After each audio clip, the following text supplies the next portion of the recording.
Fluxus is a group of artists who began to explore um, the realm of performance art. They relied on the audience to realize the event, and they were interested in the ritualistic nature of performance, the idea of um, self-sacrifice and desecration. There's a clear influence here in Eastern religions. And performance art by its nature is kind of invites the influence of other realms, things like theater, dance, music, and the influence of composer John Cage should not be underestimated. He studied with the composer Arnold Schoenberg, who had developed the notion of atonal music in the early 20th century. John Cage taught at the famous Black Mountain College in North Carolina with Robert Rauschenberg, and it's there that they staged some of the first performance art works in the West, what they called happenings. The influence is from not just Eastern religions and philosophy, but also Marcel Duchamp. Duchamp, of course, he says, if you remember from the last module, he says, an artist determines what art is. And similarly, Cage wanted to think about time and how to bracket time and to make us aware of everyday things and transform the mundane into a work of art, just like Duchamp did in his Fountain.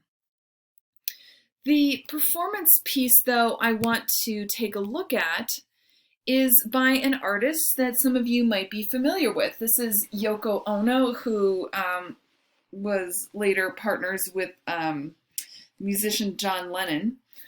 I could not figure out how to embed the video. I don't know, I was having technical difficulties, but there is a great recording of her performance Cut Piece in 1965 in New York City. And I encourage you to really just you don't have to watch the whole video, but just pick a few minutes snippet to look at. So Ono, at this point, this is early in her career, she is a young Japanese immigrant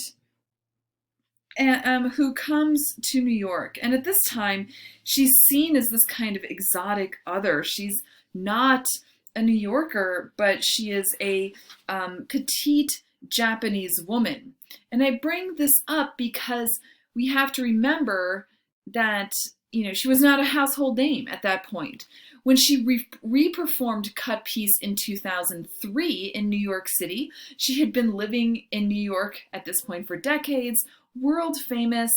And so this brings up an important point that performance art is never the same. It can be repeated, it can be redone, but it's never going to be the same because the time period is not the same. The audience is not the same. The artist changes as well.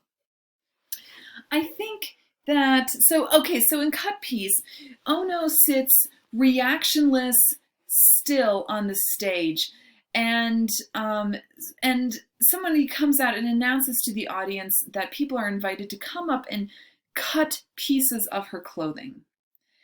And you can see how challenging it is for Ono to sit reactionless as this happens, especially when male members of the audience come up to cut pieces of clothing and joke about cutting off her bra and exposing her.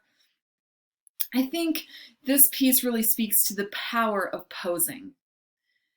We talk about striking a pose, posing a threat.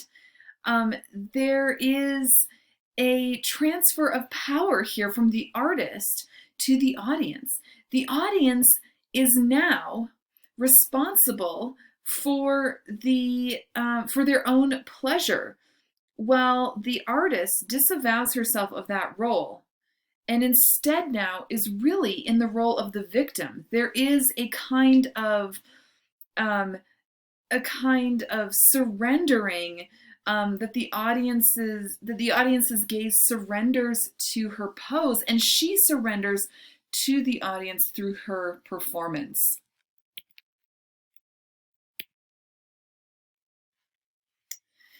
Nam June Paik, whose work we'll see other work of his later, but here he and Charlotte Moorman create this TV bra for living sculpture. And Pike is one of the first people to use TV and think about that as an artistic medium. He is often called the father of video art.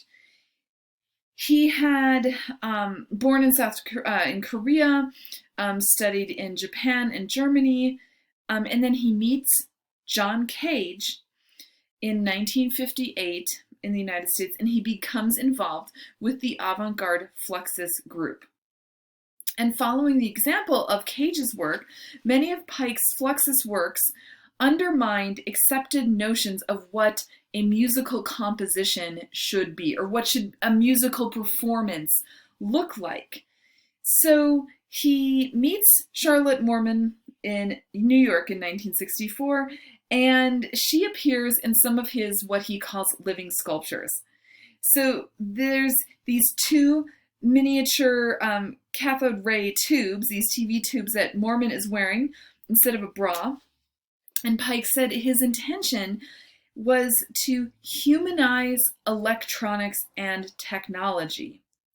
So by using these TVs as a bra, the most intimate belonging of a human being, underwear, it demonstrates the human use of technology, and it, I think, is looking for a kind of imaginative and more humanistic way of using tech.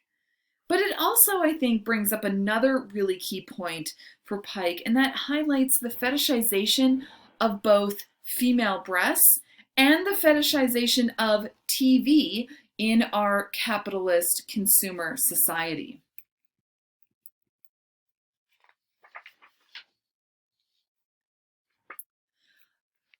To transition to pop art, let's start with Richard Hamilton's collage with this great title that sounds like it's from a commercial.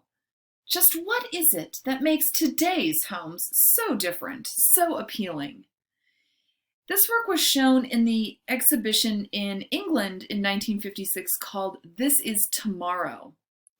And so in this kind of futuristic, perspective, Hamilton is showing us this kind of mocking use of advertising language in the title and this domestic interior that is just completely overrun by consumerism. And so for Hamilton, tomorrow is not a place of promise, but there's this kind of indictment of the transformation of society, that we have just become kind of robotic consumers looking for the next new product, looking for the next Pulp Fiction romance, or the next new candy, the Tootsie Pop here. Thinking about, models being used to sell everything from car tires to sofas. I think we can all really relate with this critique of consumerism in pop art, because of course we are living in an era that, we see the origins of our own time period, I think, in this work, in this kind of notion of media and consumerism gone amok.